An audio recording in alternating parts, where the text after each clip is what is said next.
Hello guys, இன்னைக்கு நம்ம பார்க்க போகிறது ஐ பேரி எவ்ரி திங் எபிசோட் 12 தான். ஸோ மறக்காம கீழே லைக் பண்ணுறேங்க. சரி வாங்க நம்ம டைம் வேஸ்ட் பண்ணாம ஏபிக்குள்ளே போகலாம். ஏபிக்கோட ஸ்டார்டிங்லேயே அவன் அந்த கிங்டமுக்கு வரான். அந்த கிங்டமோட நிலைமையும் ஒரு மாதிரி மோசமாக தான் இருக்கு. அங்கே இருக்கிற எல்லா இடமும் தரமட்டமாக அழிஞ்சு கிடக்குது. ஸ்டெல்லாவும் அந்த கன்ஸ்ட்ரக்ஷன் க்ரூவும் நல்லா இருக்கும்னு நினைக்கிறேன். அவங்களுக்கு எதுவுமே ஆயிருக்க கூடாது. அங்கே வரும்போதே அந்த கில்டையும் பார்க்குறான். அட பரவாயில்லையே, இந்த கில்டுக்கு எதுவுமே ஆகலை, இது எப்படியே தப்பிச்சிச்சுன்னு நினைக்கிறேன். அங்கே கீழே அந்த போர்டு இருக்குமா, அதை பார்க்கும் போது அவனுக்கு பழைய விஷயம்லாம் ஞாபகம் வரும். இதை பார்த்து ரொம்ப வருஷம் ஆச்சு. அதாவது இதை பார்க்கும்போது அந்த ஸ்டார்டிங்ல நான் இங்க வந்த விஷயம் தான் ஞாபகம் வருது. நான் ஸ்டார்டிங்ல எல்லா டீச்சர்கிட்டையும் ட்ரைனிங் எடுத்தேன். இருந்தாலும் அவர் என்கிட்ட எந்த விதமான திறமையும் இல்லை அப்படின்னு சொல்லிட்டாரு. சாரி நோர், உன்கிட்ட அட்வென்ச்சரரா மாறுறதுக்கு எந்த விதமான திறமையும் இல்லை. அப்போ பார்த்தது கடந்த 15 வருஷமா நான் இதை பார்க்கல. ஆனா நான் எதிர்பார்க்கல இந்த மாதிரி நான் திரும்பவும் என்னோட டீச்சர்ஸை மீட் பண்ணுவேன்னு. 15 வருஷத்துக்கு அப்புறம் நான் உங்களை மீட் பண்ணேன். அப்படியே திரும்பவும் சீன் பாஸ்ட்டுக்கு போது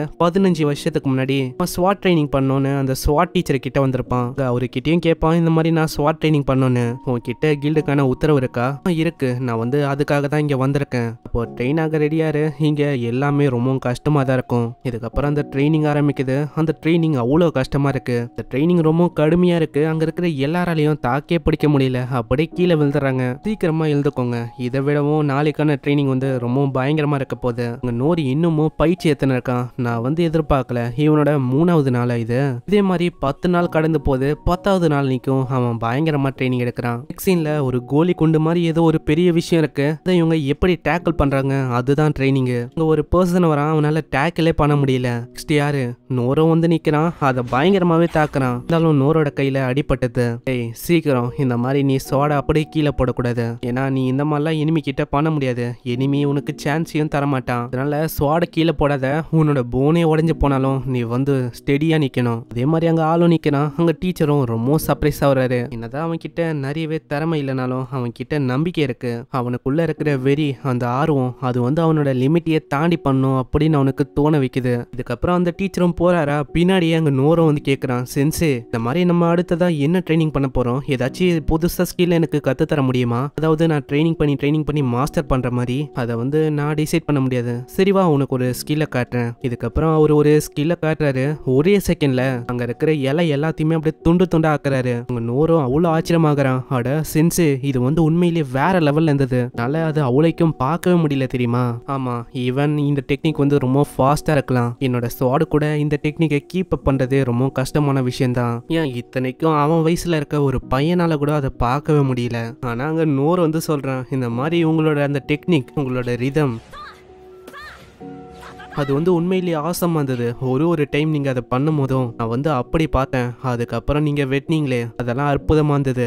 கிளாக்ல வர சவுண்டு மாதிரி இருந்தது. கண்ணை மூடி திறக்கிறதுக்குள்ள எல்லாத்தையும் நீங்க வெட்டினீங்க. இது கேட்கிற அவரு இன்னமும் ஷாக் ஆகுறாரு. நான் எதிர்பார்க்கல. அதாவது அது வரைக்கும் இவனால கவனிக்க முடிந்ததா? இப்போ இவனால என்னோட ஸ்வாட்மேன்ஷிப்பை மேட்ச் பண்ண முடியும்னா கண்டிப்பா இவனால என்னையே சர்பாஸ் பண்ண முடியும். இதே மாதிரி சில பல நாளும் போகுது. இருந்தாலும் நம்ம நோரால ஒரே ஒரு டெக்னிக், அந்த பேரி, அந்த டெக்னிக் ஒண்டிதான் அவனால பண்ண முடியுது. நிறைய பேருக்கு இந்த பேரினா என்னன்னு தெரியல. அது என்னன்னா ரிஃப்ளெக்ட் பண்றது. இப்போ ஒரு அட்டாக் நம்ம மேல வருதுன்னா டப்புன்னு நம்மளால ரிஃப்ளெக்ட் பண்ண முடியும். அதை நான் ஸ்டார்டிங்லேயே சொல்லியிருக்கணும். ஆனா சில பேருக்கு இன்னமும் தெரியல. சரி, ஏதோ ஒன்று நம்ம வீடியோக்குள்ள போலாம். அங்க ட்ரைனிங் எடுக்கும் போது இன்ஸ்ட்ரக்டரும் யோசிக்கிறாரு, நோருக்கு வெறும் ஒரே ஒரு ஸ்கில்லு தான் இருக்கு, அந்த பேரி. அது ஒண்டிதான், அது ஒரு டீசென்டான ஸ்கில்லு தான். இருந்தாலும் ஒன்னத்தை வச்சு ஒரு ஸ்வாட்மேன்ஷிப்பா மாற முடியுமா அப்படின்னு கேட்டா வாய்ப்பு இல்லை. அங்க நோரும் ட்ரைனிங் எத்தனை இருக்கான். டீச்சரும் கூப்பிடுறாரு, ஹே நோர் இங்க வா, இன்னமும் நான் கொஞ்ச நேரம் அதை பண்றேனே. இல்ல நோர், உன்னோட டைம் தான் இதுல வேஸ்ட் ஆகுது அப்படின்னு நான் சொல்லுவேன். ஏன்னா பேரி அந்த அட்டாக்கை வச்சு ஒண்டி உன்னால எல்லாத்தையும் பண்ண முடியாது. ஸோ அதனால என்ன பண்ண, இந்த மாதிரி நீ வேற ஏதாச்சும் பேத்தை சூஸ் பண்ணணும்னு நினைக்கிறேன். ஸோ வேற ஏதாச்சும் ஸ்கூலுக்கு போய் ட்ரை பண்ணு. இதனால நூறு இன்னமும் சோகமாகறான். நெக்ஸ்ட் சீன்ல அவன் வேற ஒரு ஸ்கூலுக்கு போறான். அங்க அந்த டீச்சர் கேட்கிறாரு, உன்னால இதை பண்ண முடியுமா? என்னால இது கண்டிப்பா பண்ண முடியும். ஏன்னா நான் ஒரு அட்வென்ச்சரரா மாறணும். அதே மாதிரி ஸ்வாட்மேன்ஷிப் எல்லாம் சொல்லி தர அந்த டீச்சர் ஒரு இதாக சொன்னாரு, டிஃப்ரெண்டான பாத் ஏதாச்சும் சூஸ் பண்ணுன்னு. அதே மாதிரி நான் இங்க வந்திருக்கேன். கண்டிப்பா நான் ஒரு நல்ல அட்வென்ச்சரரா மாறுவேன். இப்போ நான் ஒரு வாரியர். அதுனா என்னன்னு உனக்கு தெரியுமா? வாரியர்னா மற்ற அலேஸுக்கு ஒரு ஷீல்டு மாதிரி இருக்கணும். இதுக்கான ட்ரைனிங்கை தான் நம்ம இப்போ பண்ண போறோம். இதுக்கப்புறம் அந்த ட்ரைனிங் ஆரம்பிக்குது. மேல இருந்து நிறையவே கல்ல அப்படியே உருட்டி விடுறாங்க. அது எல்லாமே படுது. இருந்தாலும் அது எல்லாத்தையுமே இவங்க தடுக்கிறது தான் இவங்களோட வேலை. ஆனா ஒரு கட்டத்துல அவங்க நிக்கிற அந்த ஏரியாவே கீழே விழுதா. நோரு இன்னமும் நகராம அப்படியே நிக்கிறான். இதை பாக்குற டீச்சரும் காப்பாத்தி வராரு. இவன் இதயத்துல நிறையவே ஃபயர் இருக்கு. சொன்ன மாதிரி இவன் மத்தவங்களுக்கு ஷீல்டா இருக்கணும்னு பாக்குறான். இவனுக்கு இது கரெக்டான ஸ்கில் தான். இவனை மாதிரி யாராலையுமே ஷீல்டா இருக்க இருக்க முடியாது. இதே மாதிரி கொஞ்ச நாள் போது அங்க நோரை அவர் கூப்பிடுறாரு. சாரி நோர், இந்த மாதிரி நான் வந்து இதை சொல்லியே ஆகணும். உன்னோட எஃபோர்ட்டை நீ பயங்கரமாவே போடுற, அதுக்கான மரியாதையும் நான் கொடுக்குறேன். நான் இதே மாதிரி நீ பண்ணா உன்னால எதுவுமே பண்ண முடியாது. ஏன்னா நீ பண்ற விஷயத்துல உனக்கு பிசிக்கல் என்சான்மெண்ட் அதுதான் கொஞ்சம் பூஸ்டப் ஆகுது, மற்றபடி உன்னால எதுவுமே பண்ண முடியல. இதே மாதிரி நீ பண்ணுந்தனா அவ்வளவுதான், அதுக்கான கலரைய நீயே உருவாக்குற மாதிரி ஆயிடும். அதனால வேற வழி இல்ல, சோ வேற ஏதாச்சும் ஸ்கூல்ல பாரு. அங்க அவரு மனசுல யோசிக்கிறாரு, நூர் நீ வந்து கவலைப்படாத, கண்டிப்பா இங்க இல்லைன்னா வேற ஏதாச்சும் ஒரு ஸ்கூல்ல உன்னோட பூ வந்து கண்டிப்பா பூக்கும். இதுக்கப்புறம் அவன் வேற ஒரு ஸ்கூலுக்கு போறான். அது என்னன்னா இந்த மாதிரி அம்பெல்லாம் விடுவாங்களே அந்த மாதிரி ஒரு ஸ்கூல் தான். டீச்சர் கிட்டயும் கேட்கறான், இந்த மாதிரி நான் இங்க ஏதாச்சும் கத்துக்கிறதுக்கு வந்திருக்கேன். ஓ அப்படியா, அப்பனா இந்த கல்ல பொடி அங்க ஒரு கட்டத்தை தான், அது மேல இதை கரெக்டா அடிச்சு காட்டு பார்க்கலாம். ஆனா டீச்சருக்கு நம்பிக்கையில இந்த மாதிரி அதை அடிக்க முடியும் அப்படின்னு. ஆனா நூறு பார்த்தா அசால்ட்டாவே அடிக்கிறான். பாக்குற டீச்சர் அப்படியே வாயை பொழக்கிறாங்க.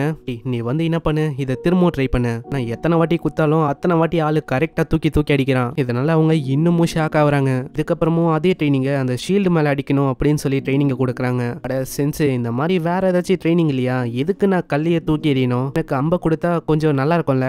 அது எதுக்குன்னா இந்த மாதிரி உன்னை பார்த்தா ஒரு கெட்ட செய்தி மாதிரி எனக்கு தெரியுது, ஏதோ கெட்ட சகுனம் ஆரம்பிக்க போகுது அப்படின்னு எனக்கு தோணுது. சரி ஏதோ ஒன்று, உனக்கு நான் அம்பியே கொடுக்குறேன். அங்க அம்ப கொடுக்குறாங்க. நூறுக்கும் அவ்வளோ சந்தோஷம். நீ வந்து அம்ப கரெக்டா ஹேண்டில் பண்ணனா நீ ஃபர்ஸ்ட் கரெக்டா பிடிக்கணும், அதுக்கப்புறம் உன்னோட ஃபோர்ஸை போட்டு கரெக்டா தாக்கணும். நூறு லைட்டா தான் பிடிக்கிறான், அதுக்கே அந்த அம்பு வெடிச்சது.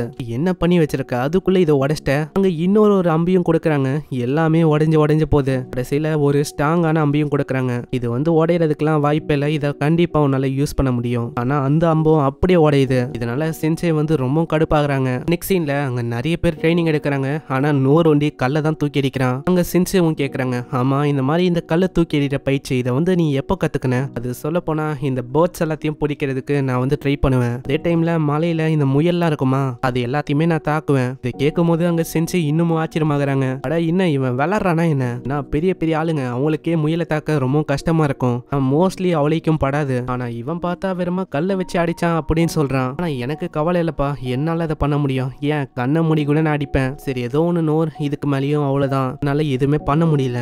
நான் எதுவுமே கத்துக்கல, அதுக்குள்ள அவ்வளவுதானா? என்ன அர்த்தம்? உண்மையா சொன்னா இந்த மாதிரி உனக்கு வெப்பனை ஹேண்டில் பண்ண தெரியல, எல்லாத்தையும் உடைச்சு போட்டுற, உனக்கு வந்து இது செட் ஆகாது நோர். இதனால நோர் ரொம்பவும் கஷ்டப்படுறான். என்ன பண்றது, இந்த மாதிரி இவன் ஒரு தலைவலியா இருக்கான் எனக்கு. அம்பு இல்லைன்னா என்ன, இவனால அந்த கல்லை வச்சாச்சு ஒழுங்கா தாக்க முடியுது. இதுக்கப்புறம் அவன் இன்னொரு சென்சி கிட்ட போறான். அங்க இவன் வித்தியாசமான ட்ரைனிங் பண்ற மாதிரி இருக்கு. என்ன ட்ரைனிங்னா இந்த மாதிரி சத்தமே போடாம எனிமி கிட்ட போகணும், இங்க இருக்கிறதே தெரியக்கூடாது, அப்படியே வந்து என் கிட்ட இருக்கிற இந்த விங்ஸை நீங்க எடுக்க பார்க்கணும். மோரவங்க அற்புதமா பண்றான், ஆனா கடைசியில சொதப்பிடுறான். இதனால அவரு மண்டையிலேயே வைக்கிறாரு, என்னப்பா எப்பயுமே நீ அலர்ட்டா இருக்கணும், கொஞ்சம் கூட கவனத்தை செதற விடக்கூடாது. இதுக்கப்புறம் இன்னொரு ட்ரைனிங், அதுல என்ன பண்ணோம்னா ஒரு செஸ்ட் பாக்ஸை சென்சே வந்து வச்சுன்னு இருப்பாராம். அந்த இடம் முழுக்க ஒரே டிராப்ஸா இருக்குமா, அதெல்லாம் தாண்டி இவங்க போகணும். அவ்வளவுதானே, இதை வந்து நான் பாத்துக்கிறேன். அங்க எல்லாருமே ரொம்ப கஷ்டப்பட்டு டிடெக்ட் பண்ண பாக்குறாங்க. ஆனா நூறு பார்த்தா செம்ம வேகமா அங்க போறான். எல்லா டிராப்பையும் அவன் ஆக்டிவேட் பண்றான். ஆனா ஒண்ணுத்துலயுமே ஆளு மாட்டல. அங்க இருக்கிற பாம்பு, அங்க இருக்கிற நெருப்பு எல்லாத்தையுமே அவன் பேரி அந்த அட்டாக்க வச்சு பயங்கரமாவே தடுக்கிறான். இதை பாக்குற சென்சேவும் மத்தவங்களும் ரொம்ப ஆச்சரியமாகறாங்க. வந்து பண்ற விஷயத்த தப்பா பண்றான், இருந்தாலும் இது ரொம்ப இம்ப்ரெசிவா இருக்கு. இதே மாதிரி 3 மாசம் அங்க ட்ரைனிங் போகுது. நூர் உனக்கு வந்து எப்படி அந்த மொத்த டிராப் எல்லாத்தையுமே டிடெக்ட் பண்றது, இனிமேக்கே தெரியாம கிட்ட போறது, இந்த ட்ரெஷர் செஸ்ட் அந்த இதுலயும் நீ ஃபெயில் ஆயிட்ட. உனக்கு வந்து இது கஷ்டமா இருக்கலாம், நீ வேற ஏதாச்சும் பாதியை தேர்ந்தெடுக்கிறது கரெக்டா இருக்கும். நான் என்னதான் சொன்னாலும் இவனுக்குள்ள நிறையவே திறமை இருக்கு. கேவ் அப் பண்ணக்கூடாத அந்த விஷயம், எதையும் சாதிக்கணும் அப்படின்னு சொல்ற அந்த வெறி, அதெல்லாம் இவனுக்குள்ள பயங்கரமா இருக்கு. ஆனா இவன் ஒண்டி ஒரு அட்வென்ச்சரரா மாறலனா நான் வந்து ரொம்ப கஷ்டப்படுவேன். இதுக்கப்புறம் அவன் வேற ஒரு டீச்சர் கிட்ட போறான். அதாங்க அந்த வயசானவரு அந்த மேஜிக்க சொல்லி தருவாரு. ஓஹோ நீ வந்திருக்கியா, நீ வந்து ரொம்ப எங்க இருக்க. அங்க ட்ரைனிங்கும் ஆரம்பிக்குது. அந்த ஃபயரை உருவாக்குறது தான் ட்ரைனிங். அவரு எவ்வளவோ ட்ரை பண்றாரு, அங்க நூறும் ட்ரை பண்றான். நான் நூறால அங்க ஒண்ணுமே பண்ண முடியல, ஒரு மானாவும் வெளியில வரல. ரொம்பவும் கஷ்டம்பா, உன்னோட உடம்புல மானாவே ஃப்ளோ ஆகலன்னா எப்படி உன்னால மேஜிக்கை யூஸ் பண்ண முடியும்? அப்பனா என்ன பண்றது, இந்த மாதிரி எனக்கு வேற வழியே இல்லையா? இல்ல ஒரே ஒரு வழி இருக்கு. இப்போ உன்னால இதை பண்ண முடியலனா நீ மான சேம்பருக்குள்ள போய் இருக்கிற மாதிரி தான் இருக்கும். அவ்வளவுதான் விஷயமா? அப்பனா நான் கண்டிப்பா அதே மாதிரி பண்றேன். ஆனா ஒரு விஷயம், இந்த மாதிரி விஷயம் உள்ள மோசமாக ஆரம்பிச்சா நீ வந்து சீக்கிரமா வெளியில வரப்பாரு. உன்கிட்ட உனக்கான ஆப்டிடியூட் இல்ல, சோ அதனால நீ இதுக்குள்ள போற மாதிரி தான் இருக்கு. இதுக்கப்புறம் அங்க கொஞ்ச நாள் போது அங்க ஒருத்தன் ஓடி வந்து சொல்றான், இன்னமும் அவன் உள்ளதான் இருக்கான். யோ என்னையா சொல்றேன், இந்த மாதிரி அவன் இன்னமும் உள்ள இருக்கானா? உள்ள போய் அவங்க கிட்ட ஆம்பிளிபிகேஷன் இல்லனா அவ்வளவுதான் எந்த போயிடுவாங்க. சீக்கிரமா நம்ம வெளியில கொண்டு வரணும் அவனை. அங்க ஒரு அவசரமா போய் பாக்குறாரு. நூறும் அப்படியே மிதக்குறான். ஒரு நீ வந்து செத்துக்கிட்டு போகல. ஓ இன்னமும் நான் சாகலையா, நான் வந்து இன்னமும் ட்ரைனிங்ல தான் இருக்கேன். அந்த பாடியில ஏதாச்சும் சேஞ்ச் ஏற்பட்டதா? இல்ல அந்த மாதிரிலாம் எதுவும் இல்ல, எல்லாமே நார்மலா இருக்கு, இன்னமும் இந்த பயிற்சியை பண்ணணும், சோ என்ன டிஸ்டர்ப் பண்ணாதீங்க. கொஞ்ச நாளுக்கு அப்புறம் அவன் வெளியில வந்து சொல்றான், இந்த மாதிரி என்னால இதை ஒண்டிதான் கத்துக்க முடிஞ்சது, ரொம்ப கஷ்டமான விஷயம்ப்பா, இத்தனை நாள் ஆயும் உன்னால வேறமா இந்த சின்ன ஃபிளேம் ஒண்டிதான் பண்ண முடியுதா, ஆனா உண்மையிலேயே நீ அமேசிங் தான், அத்தனை நாள் நீ அதுக்குள்ள இருந்திருக்க உன்னோட ஆப்பிடியூட வச்சு, ஆனா என்ன பண்றது என்னால இதை ஒண்டிதான் பண்ண முடிஞ்சது. அட இதுக்கெல்லாம் நீ கவலைப்படக்கூடாது, அதுக்குள்ளேயே ஆளு இன்னொரு கையில பண்றானா, இதை பாக்குற ஒரு இன்னமும் ஷாக்கா வராரு. அடே உன்னால எப்படி இப்படி பண்ண முடியுது, அதாவது நானே 2 கையில பண்ண பல வருஷம் ஆச்சு, ஆனா இந்த பையன் வந்த 3 மாசத்துல 2 கையில பண்றான், ஒரு தான் பாவம் ரொம்ப சேடா இருக்கான், அவ்வளவுதான் என்னால ஒரு அட்வென்ச்சரரா மாற முடியாது போல, சரி என்ன பண்றது, அப்பனா உன்னால எங்கேயுமே இருக்க முடியாது போல, ஆனா உனக்கான ஏதாச்சும் ஒரு ஆப்பிடியூட் உன்கிட்ட இருந்தா கண்டிப்பா ஒரு வேற லெவலான மெஜிஷியனா மாறி இருப்ப, ஆனா ஏதோ ஒண்ணு இந்த இடம் உனக்கானது இல்ல, நீ வேற ஏதாச்சும் ஸ்கூலுக்கு போ. இதுக்கப்புறம் அவன் வேற ஒரு ஸ்கூலுக்கு போறான். அங்க டீச்சரும் கேக்குறாரு, நீ வந்து எங்க இருக்கும் போது ஏதாச்சும் சடங்க நீ செஞ்சியா, ஆனா அதுக்கான மீனிங்கே அவனுக்கு தெரியல, அதெல்லாம் ஒன்றும் இல்லை, யார் வந்து பிளெஸிங்ல பாஸ் ஆகுறாங்களோ அவங்களால ஒண்டி தான் இங்க இருக்க முடியும், அப்பனா நான் இந்த இடத்த விட்டு நகர மாட்டேன், நான் வந்து இங்கே தான் நிக்க போறேன். ஓ அப்படியா, அப்போ உன் இஷ்டம், நீ அதே மாதிரி பண்ண. இதே மாதிரி அங்க பல நாள் போது அங்க ஒரு நாளும் அப்படியே தான் நிக்கிறான், அங்க பனி பெஞ்சாலும் சரி நைட் ஆனாலும் சரி அப்படியே தான் ஆளு நிக்கிறான், அவனுக்கு கோல்டே பிடிச்சாலும் அப்படியே தான் ராப்பகலா நிக்கிறான், ஆனா அவரு இது வரைக்கும் கண்டுக்கல, நான் வந்து இங்கே தான் இருக்க போறேன் நீங்க ட்ரெயின் பண்ற வரைக்கும், சரி அப்ப அதே பண்ணு. ஆனா ஒரு கட்டத்துல அதே இடத்துல அவன் நிக்கிறானா ரொம்ப சோர்வாயிடுறான், நான் எதுவுமே அவன் சாப்பிடல, இதே மாதிரி கொஞ்ச நாள்லயே அவன் ரொம்ப வீக் ஆகி அப்படியே விழுறான். டீச்சரும் ஹீல் பண்றாரு, என்ன மன்னிச்சிரு, நான் வந்து அட்லீஸ்ட் உனக்கு பேசிக் ஆச்சு சொல்லி தந்திருக்கணும், நான் என்னால கேரண்டியா சொல்ல முடியாது, அதை வச்சு உன்னால எதையுமே அடைய முடியும் அப்படின்னு. இதுக்கப்புறம் அவரு கத்து தராரு, அங்க லோ ஹீல் அப்படின்னு ஒரு மேஜிக் அவன் கத்துக்கிறான், இதனால சின்ன சின்ன காயத்தை அவனால ஹீல் பண்ண முடியுமா, இதை வச்சு உன்னால அட்வென்ச்சரரா ஆக முடியும் அப்படின்னு கேட்டா அது கேள்விக்குறிதான், அப்போ நான் இங்கேயே என்னால ஒண்ணுமே பண்ண முடியல, அப்போ என்னால ஒரு அட்வென்ச்சரராகவும் மாற முடியாது, ஆனா லோ ஹீல் அது வந்து அவளைக்கும் நல்ல டெக்னிக் இல்ல அப்படின்னு சொல்ல முடியாது, அதால ஸ்கிராச்சஸை ஹீல் பண்ண முடியும், இவன் உனக்கு பிளெஸிங்ஸே இல்ல அப்படி இருந்தோ உன்னால இதை பண்ண முடியுது. அவங்க நோதாப்பாவும் இதனால ரொம்ப சோகமா போறான், அவன் வந்து எதிர்பார்க்கல, அதாவது இவன் கிட்ட எந்த விதமான ஹோலி ஸ்பிரிட்டும் இல்லாம அப்படியே லோ ஹீல வந்து பயன்படுத்த முடியுது, இதனால இதை கண்டினியூஸா அவனால பண்ண முடியும், எந்த விதமான லிமிட்டும் அதுல இல்லாம. இதே மாதிரி அங்க இன்னமும் கொஞ்ச நாள் போது அங்க ஒரு நியூஸும் வருது, இது வந்து நூரை பத்தின நியூஸ் தான், அவன் கேபிட்டல் விட்டு போயிட்டான், என்னோட தப்பு தான் நினைக்கிறேன், நான் அங்கேயே ஸ்டாப் பண்ணிருக்கணும், இல்லைன்னா இப்படி நடந்திருக்காது, நம்ம வந்து இன்னமும் அவனுக்கு கைட் பண்ணி நிறைய விஷயத்த சொல்லி தந்திருந்தா எந்த விதமான டவுட்டும் இல்ல, அவன் ஒரு எக்ஸ்ட்ரானரியான பர்சனா மாறி இருக்க முடியும். அட என்னப்பா நீங்க, அவன் வந்து போறானா போகட்டும், வந்து தெரியல அவனுக்குள்ள நிறையவே டேலண்ட் இருக்கு, நம்ம அதை தட்டி எழுப்புனா போதும், அவனுக்கான டைம் நம்ம கொடுக்கல, ஆனா யாரு யோசிச்சிருப்பா அவன் வந்து எல்லா ஸ்கூல்லயும் ஃபெயில் இருப்பானு, அட ஏதோ ஒண்ணுப்பா அவன் வந்து போயிட்டானா போகட்டும், இதுக்கு மேலேயும் எங்களோட இன்டெலிஜென்சி குழுல அவனை ஏத்துக்க முடியாது, அங்க எல்லாருமே அவங்களோட பதில சொல்றாங்க, அதாவது என்னாலலாம் ஏத்துக்க முடியாது, இதே மாதிரி தான் அங்க எல்லாருமே சொல்றாங்க, ஆனா நம்ம ஸ்வார்ட்மேன்ஷிப்பை சொல்லி தந்த அந்த டீச்சர் அவர் வந்து ஒத்துக்கிற மாதிரியே இல்ல, நான் வந்து தேட போறேன், அவனை எங்க இருந்தாலும் நம்ம தேடி கண்டுபிடிக்கணும், அப்போ வேற வழியில நம்ம 6 பேருமே தான் அவனை கொண்டு வந்து வளர்க்குற மாதிரி இருக்கும். இதுக்கப்புறம் அவங்களோட தேடுதல் வேட்டையும் ஆரம்பிக்குது, அப்படியே சீன் பிரசன்ட்க்கு வந்து அவன் போர்டையும் உள்ள கொண்டு வரான்.